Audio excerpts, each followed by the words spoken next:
What's up, YouTube? Jeff, your Style OG. And on today's video, we're going to decide once and for all, what's the greatest Jordan model of all time? The Air Jordan 1 or the Air Jordan 3? If you're new to the channel, we release a new video every day at 4 p.m. Eastern, discussing various men's lifestyle topics, such as style, grooming, and dating. I invite you to subscribe and join the notification squad and join us. And to my returning friends, like Dexter Norman, salute. Ali, Frazier, Wilt, Russell, Vanity, Apollonia. These are debates that have been going on for decades and decades in your local barbershop. And of course, one of the other great debates at the barbershop, what's the best Jordan release of all time? Is the Air Jordan 1 or the Air Jordan 3? People have been going back and forth for years and years and years. Today, we're going to decide. But we're not just going to leave this up to opinion and be subjective. I'm actually going to go through a few categories, assign a point system, and we're going to come up with a winner today. First, we're going to do a little history and background on each model individually. Then we're going to compare them head to head and decide which is best, the Jordan 1 or the Jordan 3. So without further ado, let's get into it. Now, of course, first we're going to set it off with the one that started it all, the Air Jordan 1. Now, this one was designed in 1984 by a Nike designer named Peter Moore, and it was released in 1985. An interesting fact about this shoe is that Michael Jordan actually was in a bidding war and he was leaning towards Converse or Adidas, but he wound up signing with Nike. Now, what was really unique at the time about this shoe was actually the color. It was the first shoe in the NBA to be worn that wasn't primarily white. Now, at this time, of course, the NBA was super conservative and they weren't too happy about Jordan wearing these bright colors. In fact, they threatened to fine him. But here came Nike to the rescue. Wear the shoes, we'll pay the fine. Now, another controversy with the shoe was actually the price. Back in '85, it was 65 bucks. That was considered pretty expensive back then. Trust me, I couldn't afford them then. Now, at that time, it was released in a few colorways. The two most iconic and the ones people covet the most to this day, the red and black, known as the bread, and your royal blue and black. Put it all together, we got an iconic, stylish, and impactful shoe. The reason why a lot of us to this day collect sneakers. The iconic Air Jordan 1. Next up, our challenger to the throne is a 1987-88 release, the Air Jordan 3. Now this one, a little more fashion forward than the 1. It had a few unique developments that hadn't been seen. First, it was the first Jordan model with the visible air bubble. And a couple of great design elements. Of course, it had the unique elephant print you just can't miss.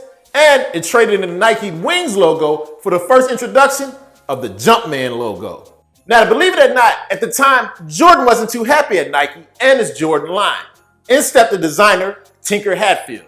Genius. You may know him from other shoes like the Nike Air Max. Him and Jordan got together, co-created this shoe, they kept Jordan, and an icon was born. Now, one of the things that were important to Jordan is that this one be a mid. The high top that he wore previously was kind of bothering his ankle, so they wound up coming with the first Jordan mid design. Put it all together, we have a beautiful, unique, and technologically advanced basketball shoe, the Air Jordan 3. So now that we have a little background on each shoe, let's throw them in the ring together, compare and contrast. I got a few categories I'm going to highlight, and I'm going to assign a point value from 1 to 10 for each shoe. So let's clash. The first category we're going to talk about, design and style. Within this, we're going to talk about the uniqueness, any standout technological advances, and how easy they are to style for the everyday guy. Now, as far as the Jordan 1, couple of strong points. First of all, one of its key features is the elegance of its simple design. Plain, no bells and whistles, which makes it easy to style for a lot of different outfits and situations. However, the simplicity can be a drawback. For one, they're not very comfortable. Not a lot of technology in this shoe. Your feet will hurt. And these tend to look better on slimmer guys. All in all, on a scale of 1 to 10 for design and style, I'm going to give these a 9. Now let's talk design and style for the Jordan 3. Definitely a trendsetter. For one, you got the unique can't miss elephant print, the visible air bubble, and on top of that, much more comfortable. Another advantage I give the Jordan 3, a little bit of a hat. For some reason, for my bigger guys, the Jordan 3 really sets it off. So if you're a larger guy and really want to rock the Jordans, to me, the Jordan 3 is the one to check out. However, to me, the only drawback, a little bit clunkier than the Jordan 1. Not as sleek and streamlined, but that's nitpicking. All in all, for design and style, I'm going to give the Jordan 3 a 10. Now for our next category, we'll talk about value. For my sneaker snobs out there, you probably can check out on this part of the video. Now to me, if you can't buy it and can't afford it, can't get your hands on it, what good is it? And in value, this one is a no-brainer. Because the Jordan 1 is released in a lot of different colorways, much easier to get your hands on. Not the value colors, but different new models that they may have introduced. You can get them as low as $100. The Jordan 3, not so readily available. You're gonna pay $200–300 on the resale market. So when it comes to value, Air Jordan 1, a 10, the Jordan 3, an 8. And for our third and final category, we're gonna talk about something a little more subjective. Let's call it impact. Which one left a stronger legacy? Now this one, a little bit of toss-up, but I'm gonna lean toward the Air Jordan 1. It's hard to beat the first. It set the tone, set the standard, blew Jordan up, and made a big deal of sneaker endorsements with celebrities. However, on the other hand, to me, the Jordan 3, a little more fashion forward and technologically advanced. Just a better overall shoe as far as design and technology wise. However, I don't think it had quite the impact. Not saying it hasn't had a great impact, but it's hard to beat the first out the gate. So my verdict on impact, we're gonna give the Jordan 1 a 10, the Jordan 3 a 9. Add the points all together, for the Jordan 1, design and style, we had a 9. Value, a 10. Impact, a 10. For a grand total of 29 points. For the Jordan 3, for design and style, we had a 10.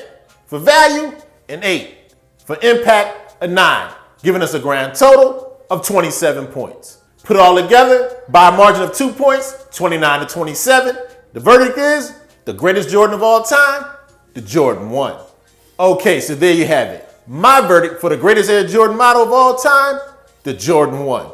Let me know in the comment section if you agree or disagree. Or do you have another favorite Jordan? Is it the 4? Is it the 11? Let us know. As always, I hope you enjoyed the video. If so, hit that like button. It helps the channel to grow. And of course, join the notification squad so you don't miss any of the videos we release every day at 4 p.m. Eastern. And I'll meet you here tomorrow.